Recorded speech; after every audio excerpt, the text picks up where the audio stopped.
Hello, and welcome to today's Environment and Energy Leader webinar sponsored by Montrose Environmental Group, an environmental services company.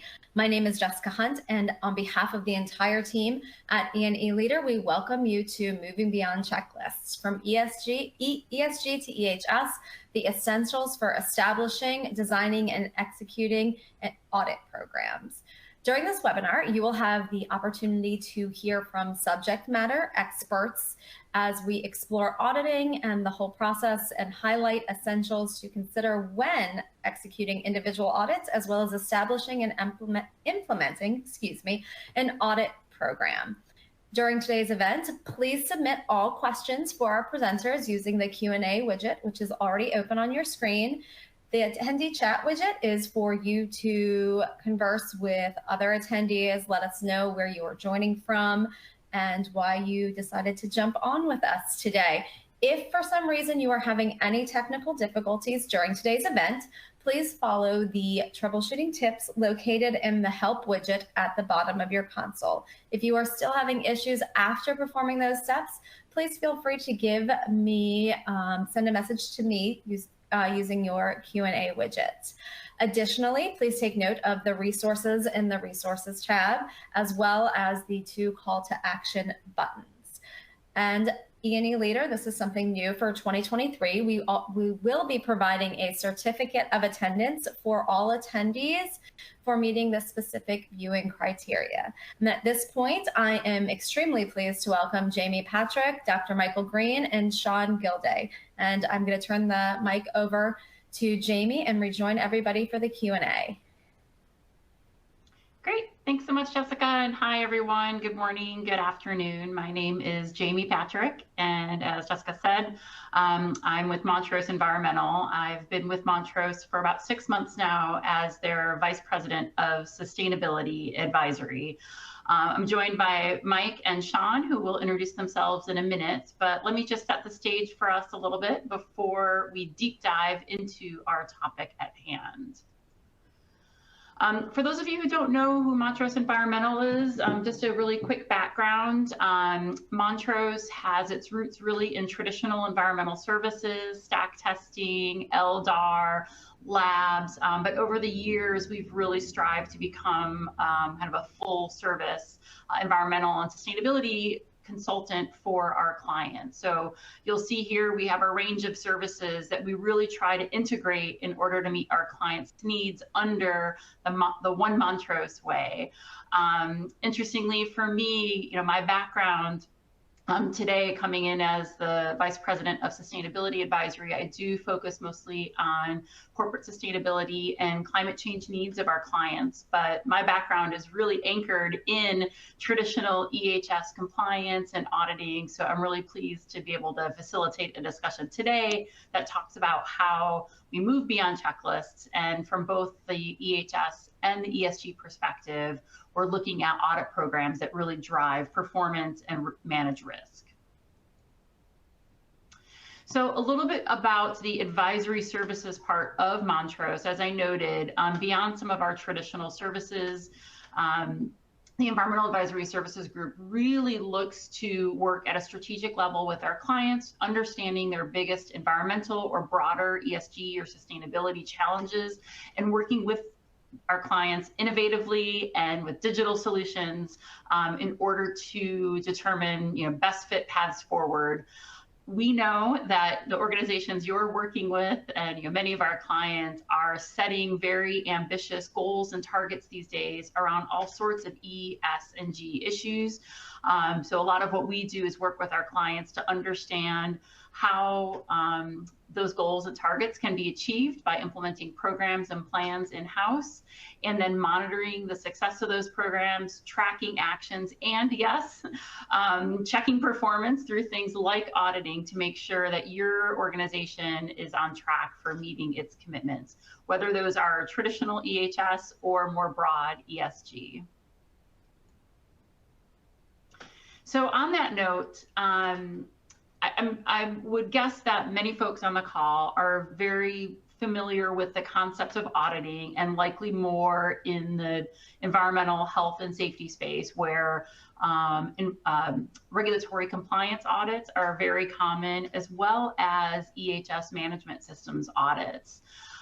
Today, we really want to talk about how those solid principles around auditing can also be broadened out to look at the ESG programs and ESG commitments that organizations like yours are likely making. First and foremost, E, S, and G, E, environment, EHS, E, environment. So there's already by design a lot of overlap in the programs that organizations have put in place to both ensure environmental compliance, manage environmental risk, but also drive environmental performance improvement. And that's a lot of the area where the E moves from compliance to more of that ESG realm and being able to achieve certain performance commitments. So, much like an EHS focused audit, an ESG program audit can really play a critical role applying that same plan, do, check, act cycle to understand how performance is tracking against objectives and expectations, and identify areas for performance improvement and continual improvement along the way. So in this regard, we're going to talk a lot today about audit programs. I would just challenge the audience to, listen through both of these lenses, both the more traditional EHS lens, as well as the more kind of future-focused ESG lens, and think about how these principles that Mike and Sean are going to talk to you about today can really be used to drive both broad performance improvements, as well as regulatory compliance and risk management. So with that, I'm going to pass the mic over to our two audit subject matter experts, Sean and Mike. And Sean, we'll start with you. Thank you, Jamie. Good afternoon. My name is Sean Gilday. I am a senior advisor at Environmental Standards and the EHS principal in Montrose's Environmental Advisory Services Group. In case you're curious about the two different logos, Environmental Standards was purchased by Montrose about a year ago, so we are still integrating. I have been working in the EHS auditing, compliance, and management system space as a consultant for the last 19 years. I have my CPEA, which is a certified professional environmental auditor credential, and also my project management professional certification, or PMP. Over my career, I have led and directed a number of international and domestic audit programs across a wide swath of clients, from chemical manufacturers and railroads to automotive manufacturers and food and beverage clients. Thank you for allowing me to participate here today. Mike? Thank you, Sean. My background, I'm a PhD inorganic chemist. I have an MBA from the University of Chicago. I'm also a certified professional environmental auditor. I've got about 35 years of industry experience and 25 years global audit experience. I am a responsible care, ISO 14001 and ISO 50001 lead auditor. I served as an HSE manager, done a lot of roles in audit programs. I think I've served in every particular role that there is in an audit program, as well as on an audit. I had the opportunity to serve on the IIA EHS Audit Center Advisory Board. And like Sean, we've had the opportunity to work together serving a wide variety of industries. I want to continue on the theme that Jamie had talked about in the comparing EHS and ESG. EHS auditing has been around for many years. The topics are well defined and understood by many. ESG, in contrast, is a more recent development and is still new to many, particularly the social and governance aspects. Unfortunately, if you've been paying attention to the news, ESG is currently caught up in a number of political issues, which can do generally more harm than good, particularly when agreed standards are changed without consensus, when standards are applied when they've not been agreed as applicable, and when recommendations are treated more as requirements. Auditors must be mindful of this and keep focused on audit fundamentals when performing their work. In the following discussion, I will lay out some of these fundamentals. On this slide, we'll cover what we're going to discuss today, and we're going to talk about audit processes. both from a program level as well as the individual audit. In looking at audit programs, we'll talk about key factors to consider when you establish an audit program and when you update it. And we'll talk about some of the best practices around audit frequency, quality assurance, verification, and reporting to senior management. For individual audits, we'll cover criteria, scope, protocol, findings definition, root cause analysis, corrective and preventive actions and reporting. And lastly, we'll touch on periodic audit program reviews, which are really designed to ensure continued efficiency and effectiveness of an audit program, as well as to verify its intended purpose and design. So let's start out with some basic definitions. An audit program is a planned, documented, systematic, and objective approach for executing audits across the set of in-scope business activities for the program stakeholders, with the objective of enabling risk reduction and driving performance improvement within those business activities. An individual audit, in contrast, is a planned, documented, systematic, and objective approach to examine the topics, facilities, and time period outlined within the audit scope, with the objective of identifying gaps that, when closed, will reduce risk and drive performance. When we consider audit programs, if you're just starting out, it's a bit like building a house. You need to start with a good foundation, and then there are simply a whole lot of decisions you need to make. And so one of them is simply, if you're going to do an audit program, why do you want to do it? What is your purpose? What are you trying to achieve? What are the deliverables of the audit program? And importantly, who are the customers? Often these are referred to as stakeholders.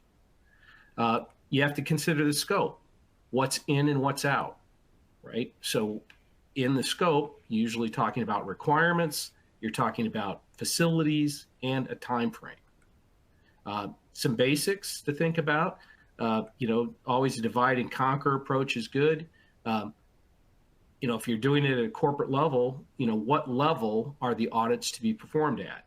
For example, are they done on a business group level? Are they done at a business level? Are they done at the site level? Is it an area? Is it a unit? Is it a topic? Or is it a program, right? Audits can be done at kind of any level, but you need to think about that within the context of the program in order to set it up. You need to think about who will do the audits, how will they do the audit, and importantly, when do these audits get conducted?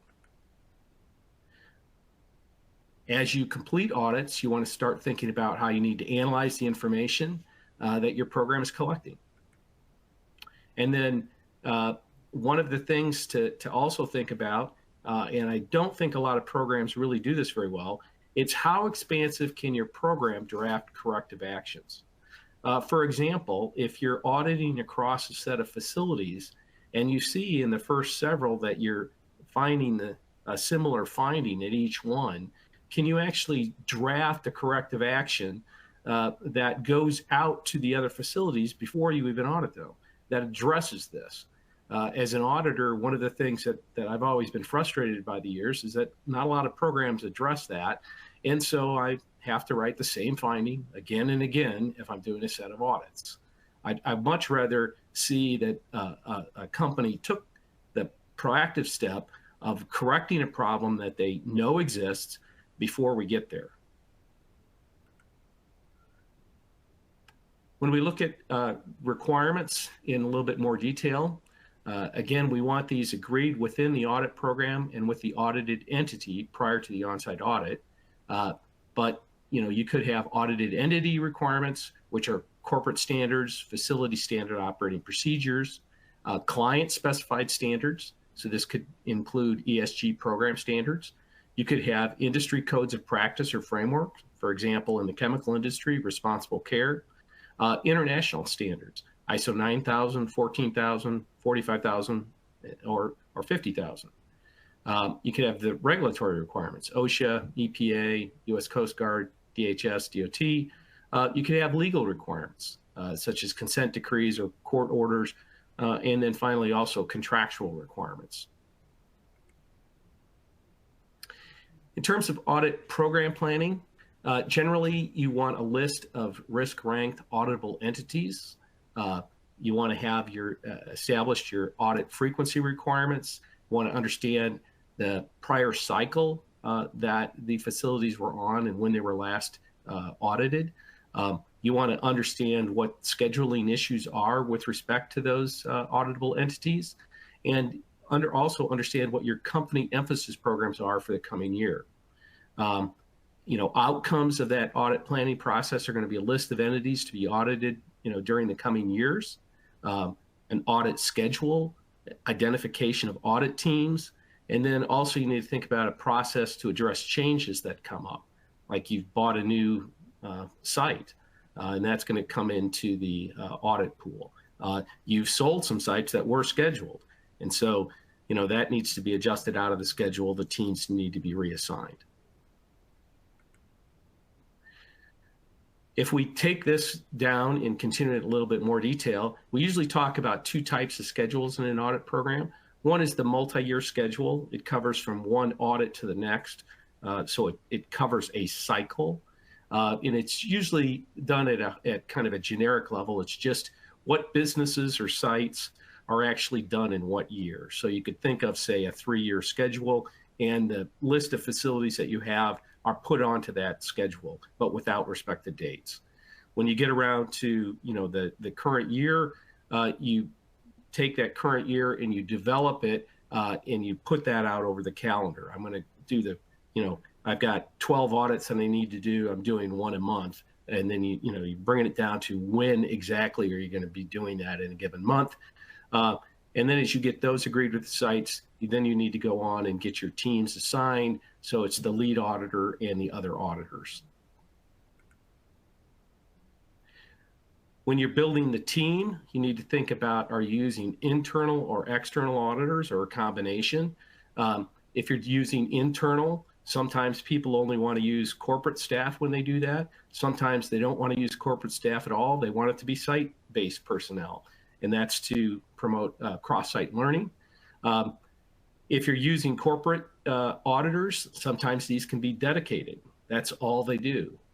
There's an advantage to that in program design, but often it's not the case. So you're dealing with people who are non-dedicated, so they may do 1 or 2 audits a year, and the rest of the time they're doing other activities for the business. But what that means is that they're not going to be as aware of prior findings from other audits, and the consistency across the auditor base may not be as good as if you were using a dedicated pool. When you go to bring in external auditors, something to consider is if you're using certified auditors, or you're going to allow individuals who are not certified as auditors participate in the audit process. A lot of people want to use subject matter experts. That's good because they have a lot of knowledge. The drawback is sometimes the subject matter experts have not been trained in auditing. So they may know what is technically good, but they may not be as able to pull out gaps and identify shortcomings in programs because they're not used to doing that part of the work. You should also consider training programs with respect to your teams. Again, getting people actually trained in the skill of auditing is very important. So that would go for both auditors and lead auditors. And then you also need to train them in the specifics of your audit program, particularly if people are coming in from the outside so that they understand the nuances for your program. So a general audit process is shown on this slide. It's, again, pretty standard. You start out with planning. Once you get on site, you'll have an opening meeting, a facility tour usually. Then you get into your on-site review. Usually every day of active auditing, you'll do some kind of a debrief to keep the site up to date on how you're progressing through the audit schedule and what issues you're finding so that they become aware of it and they make sure that you've got all the information that you need in order to reach your conclusion of whether a finding exists or not. Eventually, there's a closing meeting at the end of the on-site audit, and then you work to generate a final report.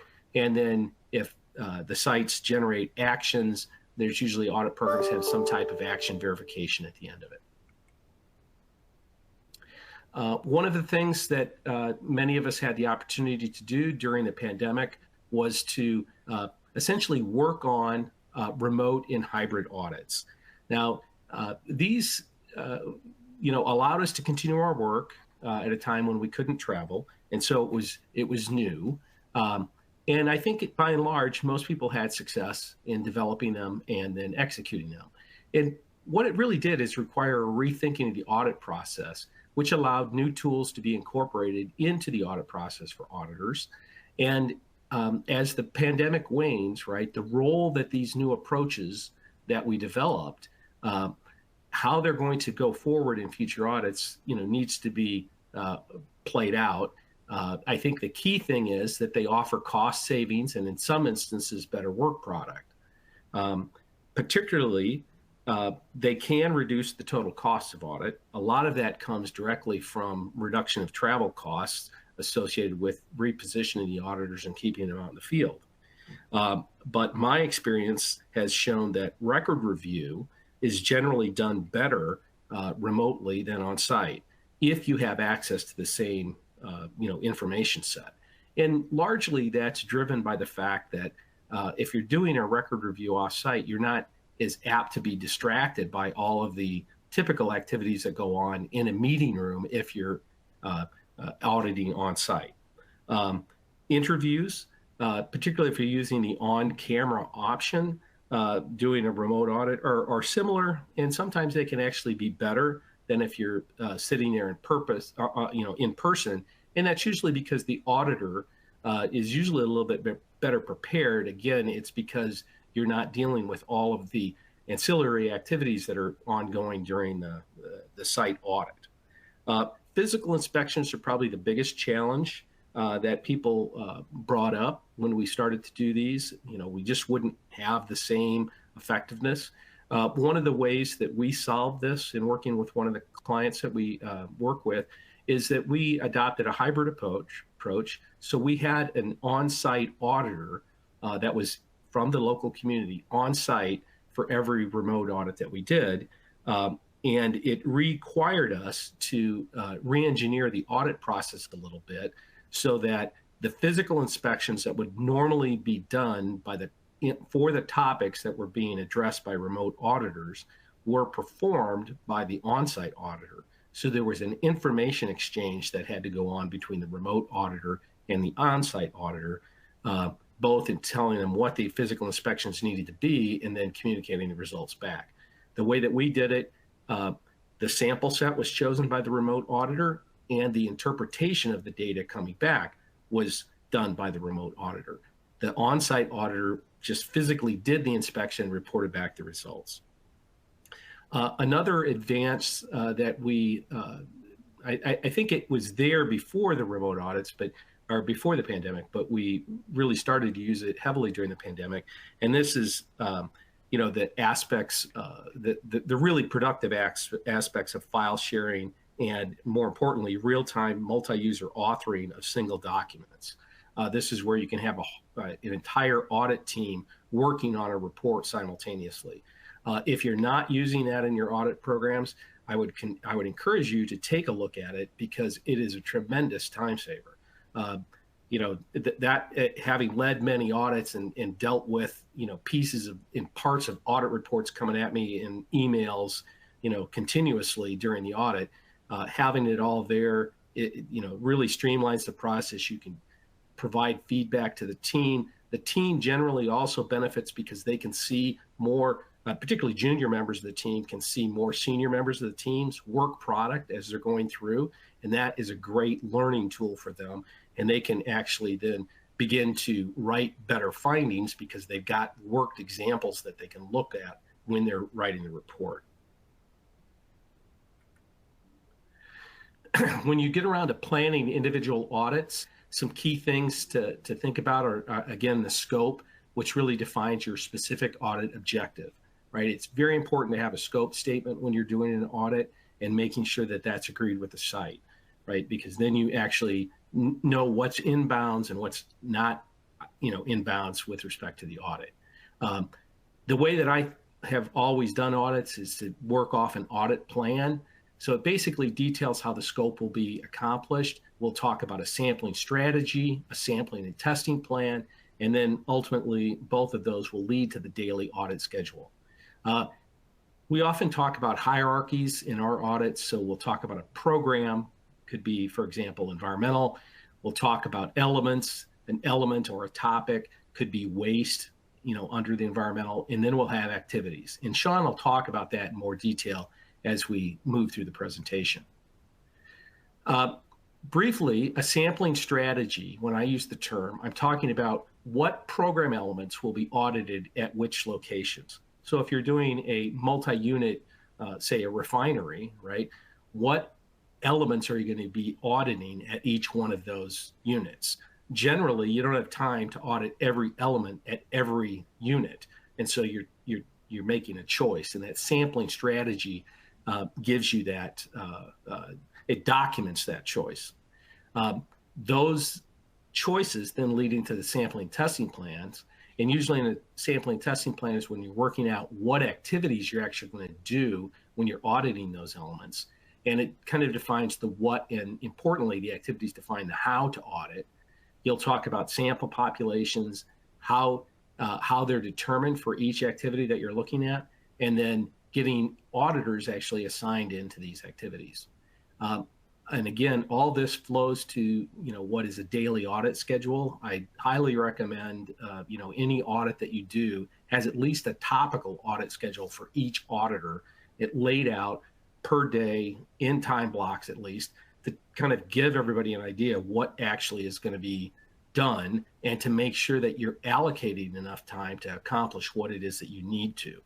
I've seen many people go into audits with an overly aggressive scope and content that they want to try to cover, and it's just impossible for auditors to execute it, right? So you really want to bring this all the way through to the daily audit schedule to make sure that you've got a reasonable amount of time for somebody to actually look at the topics that you're trying to decide whether you're in conformance or compliance with.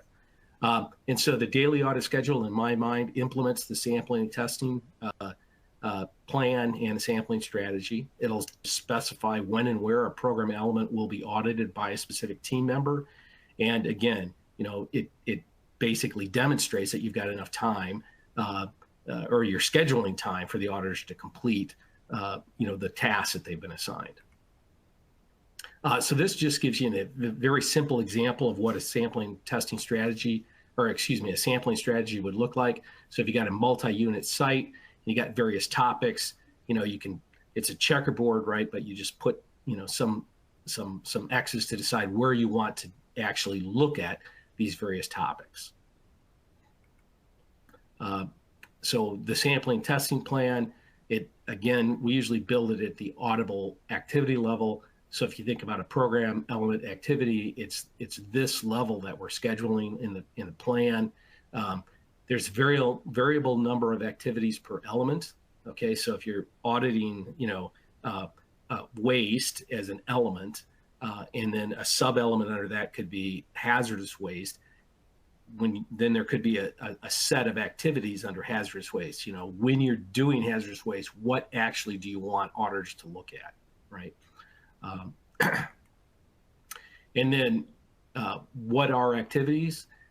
If protocols, and you think about the commercial protocols that we typically get, if they're part of the what, right, which is, what is the actual requirement, then the activities that I'm talking about are part of the how, right? They're designed to provide additional instructions for how an auditor is to sample and test a given topic in order to gather the information needed to determine whether it conforms with the audit criteria or hence produces a finding of conformity or compliance. So I think of activities as the layer of detail under a protocol question.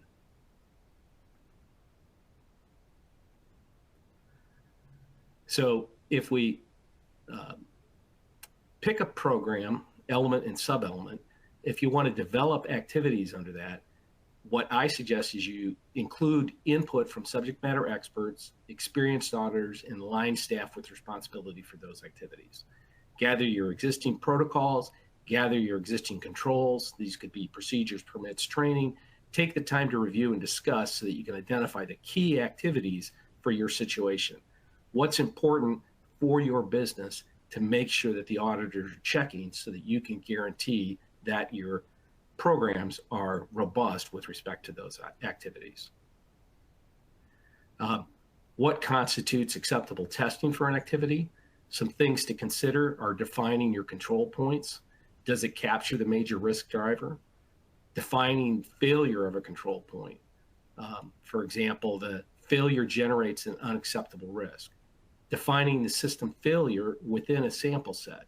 So when, if you are examining 10 things, how many failures of those 10 actually constitute something you want to be worried about, right? And that has implications for corrective actions as well. And we'll talk about that in more detail later. In a sampling testing plan, activities are generally assigned to auditors.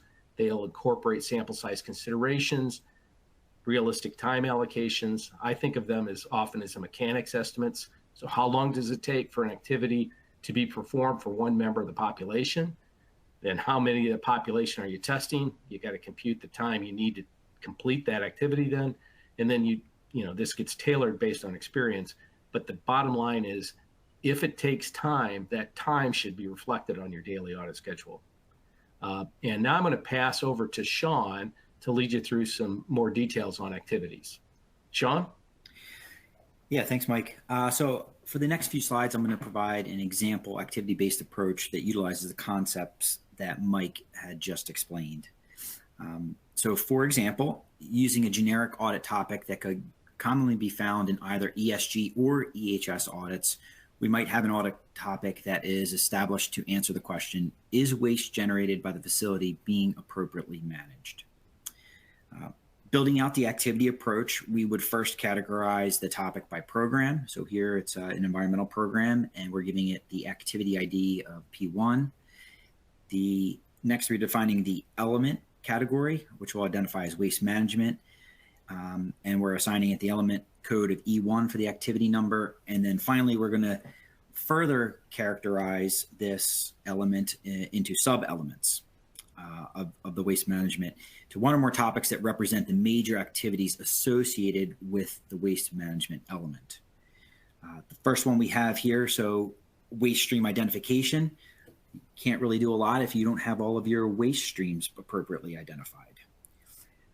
Then waste stream characterization. What type of waste is it? Is it recyclable material? Is it uniquely regulated? Waste storage. Does the waste require unique or specific storage, such as labeling, segregation, container types, inspections? Are there waste generation minimization opportunities, including landfill avoidance and beneficial reuse? Is the waste regulated for transport? If so, how do those regulations flow back to the generator and the facility? Then who are your partners that you're using to help manage waste? Are they participating in supply chain audits and scope 3 emissions reporting? Are they subject to DEI requirements? Is there a vetting process in place to qualify waste vendors? And then finally, for each sub-element, we will then break it apart into clearly defined auditable activities, which was the concept that Mike was just examining. So for our example, we're going to take S2, which is the waste characterization. For audit activity 1, we'd want to verify that waste characterizations are in fact documented. We're going to assume a sample size of 50 unique waste streams for the population size. And we're going to assign it a priority of a high. Using the table that we saw just before we jumped into this example, and that table was established for this particular audit. It can be dynamic, it can be changed, but the 50% sample size for a high priority audit activity equates to 25 sample size number. So essentially 25 waste streams we're going to perform an audit activity on, where we're going to verify that that waste stream is thoroughly documented at the facility. A second audit activity could be verification of the characterization or classification that was performed for each waste stream, which would likely include reviewing chemical laboratory data and or SDS reviews.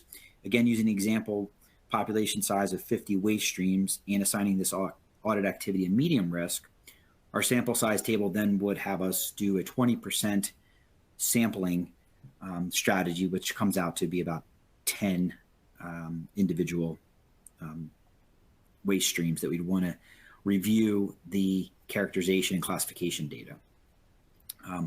Performing field observations of the actual processes that generate waste could be another audit activity. This may include reviewing process flow diagrams. And then as a final audit activity, reviewing waste reports that are in sustainability reports or regulatory reports against the gathered data just discussed. As Mike mentioned, this information is documented on a sampling and testing plan, which contains the information just discussed, but in a table format. And here we are also assigning auditors to activities and doing that calculation of total audit time per activity based on the sample sizes that we've determined, which are derived from their risk or priority placed on them through the audit program.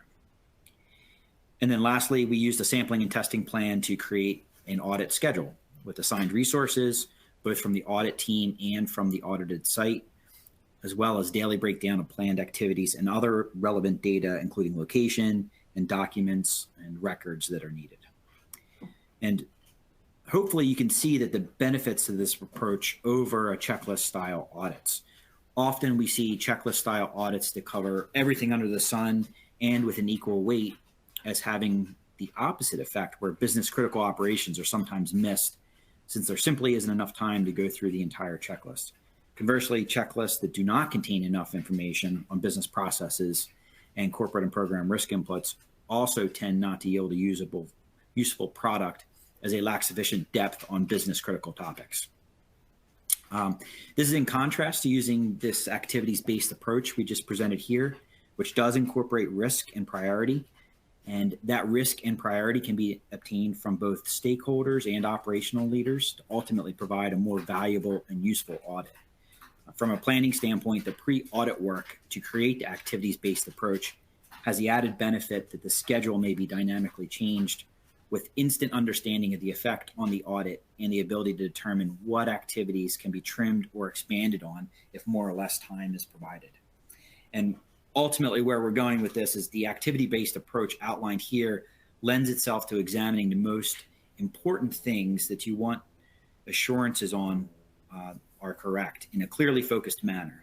These are often the things that perhaps keep the executive team up at night, or simply the things that have the most impact on our corporate goals. Mike, turn it back over to you. Sure. Thank you, Sean. So now we've just taken you through some very detailed activities. And now what I want to switch gears to is to provide an opportunity for a little bit of balance. So if we simply look at this picture, focusing on the details, one might think that it actually represents a high-risk situation. However, if we step back a little bit and we look at broader information, you can see that perhaps our focus on the details really didn't describe the full risk profile for this situation. I had the opportunity, as I mentioned earlier, to work with the Institute of Internal Auditors, and I found that that relationship to be very beneficial. They talk often about three lines of defense. The first line owns and manages the risks. The second oversees the risks, and the third is providing independent assurance of the risk. And I won't go into that in a lot of detail. I just want to mention it. If you do want more detail, you can look at the IIA's three lines model. Additionally, they put out a newsletter, and this one caught my eye. It was the February edition of Internal Auditor, and they talked about 5 attributes for auditors to consider when they're auditing. One is obviously the condition. What is the current state, right? So you're out there, you're looking, you're trying to determine what is, right? That's the current state. you need to understand what the criteria are that you're comparing to, right? This is what should be, right?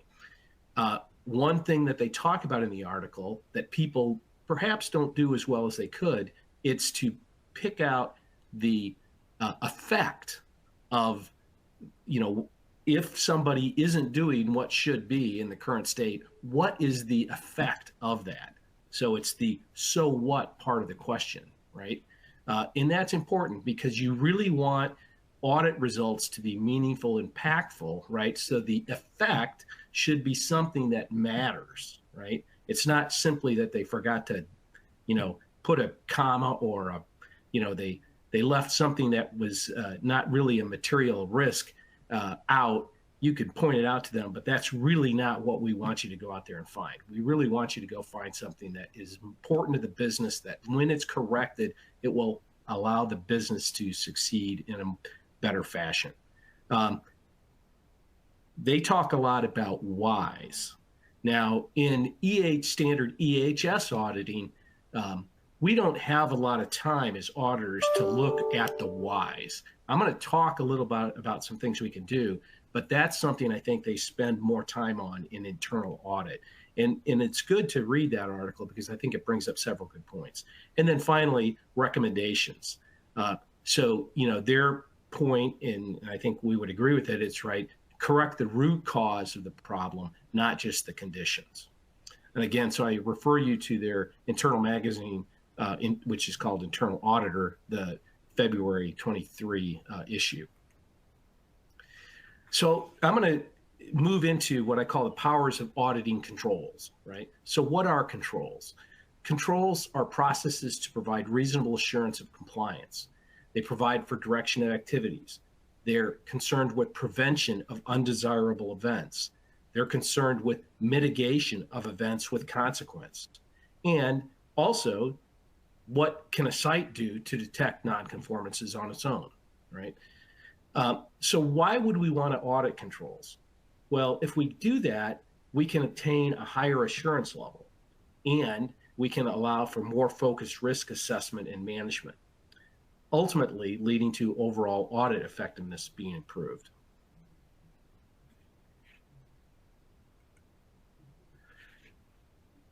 When I talk about controls auditing, we usually talk about two different types of findings. One is a conformance point finding, which is a specific deviation or deviations from audit criteria. They're often, it's often a single thing that you've identified as wrong, and without any associated control context. It's just, hey, this is just not right. You got to fix it. But when we look at control findings, they're environmental aspects with no associated controls. They're a set of conformance point findings expressed in terms of the associated controls, indicating a failure in design of that control or a failure in its implementation. It could be what's missing in the control design and implementation that, if unaddressed, will lead to a conformance deviation or has already resulted in a conformance deviation. So if you want to address controls in an audit, what do you need to consider? From the planning part, it's to confirm your audit focus and resources, understanding what controls are in scope, and then making sure that you allocate time to sample and test those controls. Audit preparation, it's developing that understanding of the controls that are in the scope, right? What are the desired outcomes and the control objectives for the controls that have been established? Are they actually in place? And then, I think it's usually a very good idea to understand the nature of the control. Is it a preventive control? Is it a mitigative control? Is it a prescriptive or a directing control? Or is it one that enables self-assurance or detective? During, again, preparation, you want to make sure that you've got the controls have the proper design, that they're implemented per design, and they're actually sufficient to achieve the desired outcome or the control objectives. So a starting point is to request and review selected controls information during the pre-audit phase, factor the controls information into the on-site audit strategy, So one of the ways that this can be done is after a typical audit finding is identified, the auditor should be asking what controls are in place to prevent this from reoccurring, what caused it for the control to fail, right? So you've detected some kind of non-conformance, which if a control was in place, right, was because the control didn't adequately prevent it from occurring. You're trying to understand that. And then you want to get the site to consider addressing this failure or lack of control in their capital plan.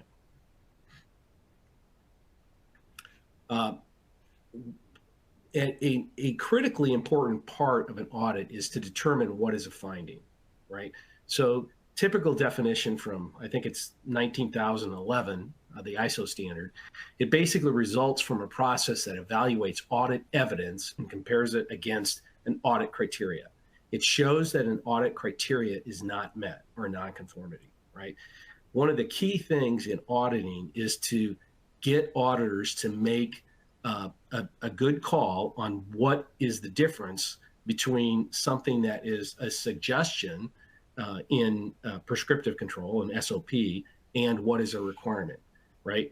A shall statement or a must statement is generally interpreted as that is a requirement that needs to be met. However, there's disagreement usually around what about the shoulds, okay? One of the best definitions I've heard around a should used in a control document like SOP is that they mean for it to be in place, but they realize that there could be exceptions when it doesn't make sense. So if you're not doing something that says should, then there should be a technical justification for why it's not being done. The most important thing from an audit perspective is to understand how that terminology is used and what it means within the constructs of the audit programs before you begin to write findings against something like that.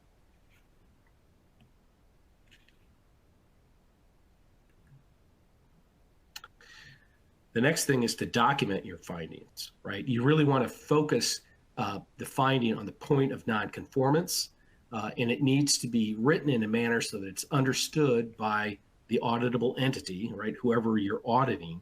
And what I always teach everybody is that you should write a finding so that it can stand the test of time. When you're in the midst of an audit, you understand all the context around what it is that's being written. But when you are looking at that finding a year or 2 years or 3 years later, you know, you're not going to have all that context readily in your head. You have to read what was written in order to understand it. And often you're reading somebody else's work where you weren't associated with it at all. And so if you write something really well, it'll stand that, what I call that test of time. So typically it'll include a findings number, a citation, the relevant text of the citation, a finding statement, really focused directly on the point of nonconformance, and then supporting information to explain in more detail what you've talked about in the finding statement. And then sometimes people will ask us to also provide corrective and preventive actions, which would be number, action, responsible parties, due dates. Management summaries are also useful. They're written really for management. They may include things like an executive summary, audit details, and the processes used, and then importantly, program or topic area summaries. So a description of the key control documents that are, implemented for that area, a description of responsibility within the program area, linkage to and context for the findings relevant to the program area, right? So you're just giving them a highlight of what was there, but providing more detail.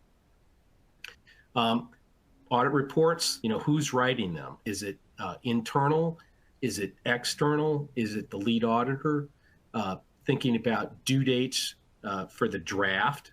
Often when we do audits, we're providing at least a preliminary draft of the findings table to the site when we leave the audit.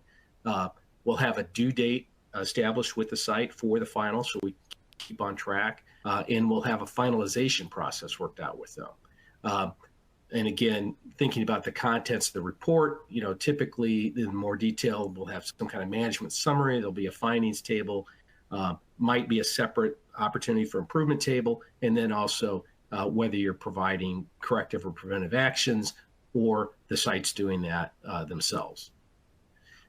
If you are dealing with preventive and corrective actions, basically guidelines, correct what was listed in the finding, identify whether other nonconformances exist within the related population. And if so, correct those nonconformances as well. A lot of people don't do this, and that leads to a series of repetitive findings until they finally actually fix all the nonconformances in the population. If a preventive action is viewed as necessary, generally you want to start with a risk-based root cause approach, where the level of rigor in your root cause increases as the risk of that finding increases. You want to formulate the preventive action to address the identified root cause. Once actions are determined, assign responsible parties and due dates, follow the actions through to completion. Okay. Audit programs should address how audit action verification will be performed. And again, risk-based considerations come into play. And then, if you're doing action verification, are you doing this between audits or are you doing it the next audit? If you're doing something annually, probably you could wait until the next audit to do it. Audit program evaluations, these are important parts of an overall audit process. You're basically evaluating how well the audit function is performing relative to expectations. You want to use various sources of information to design and assess design and performance. So, you might talk with stakeholders to get information on how the existing program is working. Informal evaluations of performance. Sometimes they'll do, internal quality checks. You want to review that kind of information. By doing these evaluations, it helps your program to maintain a high degree of credibility. So evaluation results and recommendations are generally reported to top management, and then you can get timely and complete follow-up on recommendations to demonstrate continuous improvement. So criteria that we've often used coming out of the certification body for the CPEA is something called BEAC, the Board of Environmental Auditor Certification Standards for the Professional Practice of Auditing. It's a good standard set to use. The IIA Red Book, again, that's the International Professional Practices Framework, the IPPF.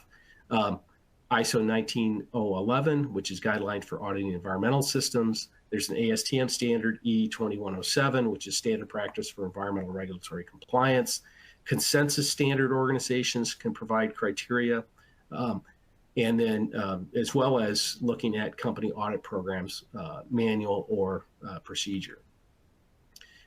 If you're thinking about doing an evaluation of your program, we often recommend that you do an internal self-assessment first.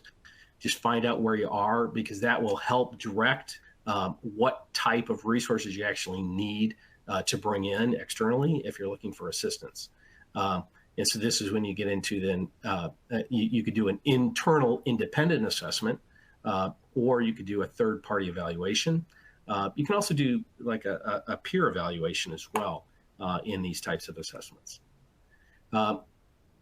When you're doing these, typically, we recommend that you don't do it, you do it at least every 5 years, right?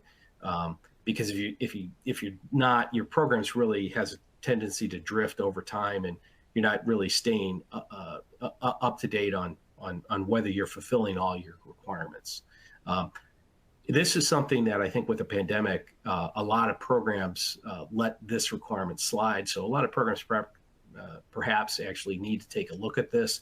And there's a lot of these new enhancements that we talked about earlier that came out in the pandemic that could be applied to really help organizations improve. So some parting thoughts. When you're planning audits, you want to be clear on the scope, the criteria, the plan, looking both at your sampling strategy, your sampling testing plan. I would encourage you to think about activity-based auditing. It's really auditing what's most important for your company, right? As opposed to trying to audit everything, which a lot of people try to do. right? Audit what is important.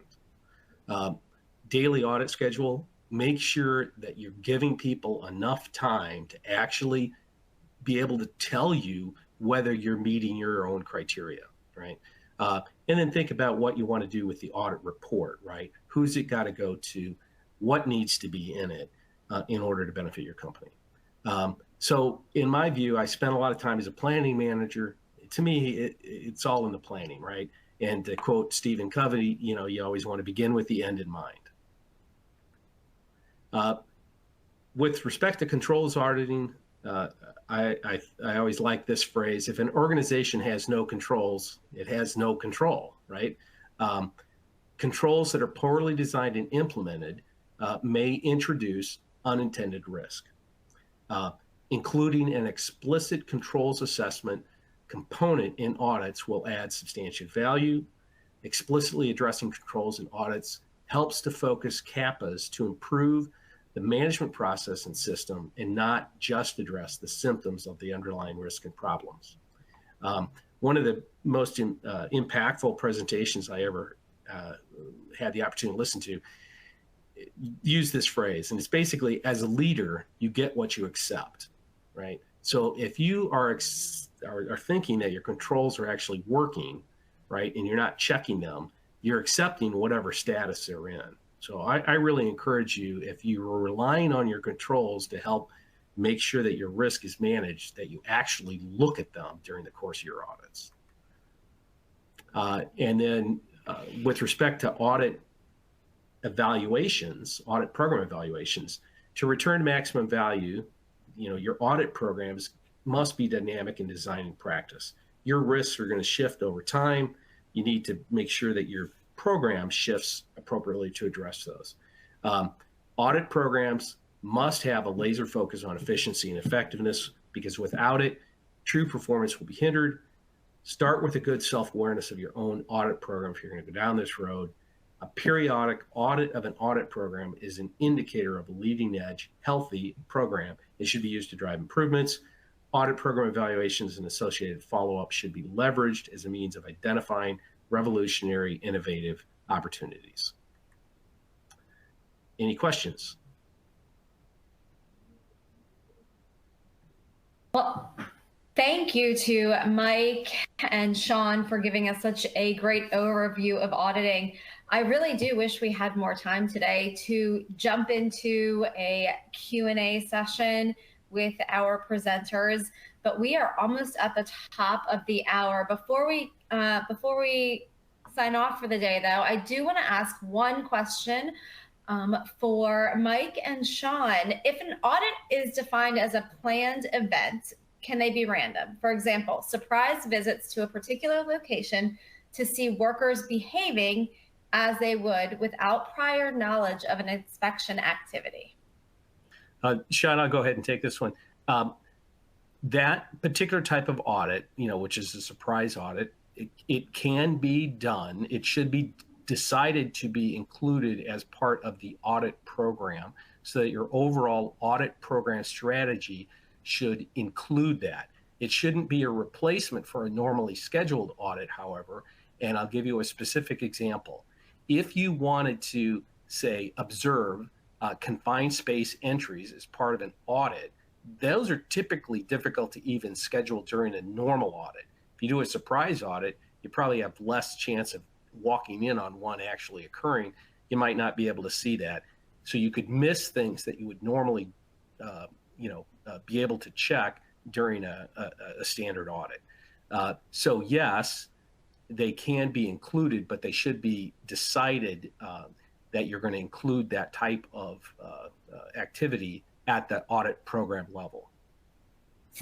And the only thing I would also add is that while the site may not necessarily be prepared or aware of it, there still can be a fairly substantial planning event that's happening at the corporate level or at the auditor's level. So they are planned events insofar as the auditors themselves have planned. It's just the site may be unaware of what's going to happen and when it's going to happen. Got it. Thank you for adding that in, Sean. And with that, I think we are going to have to close up the event. I want to thank Montrose for organizing today's webinar. We look forward to, more questions coming in.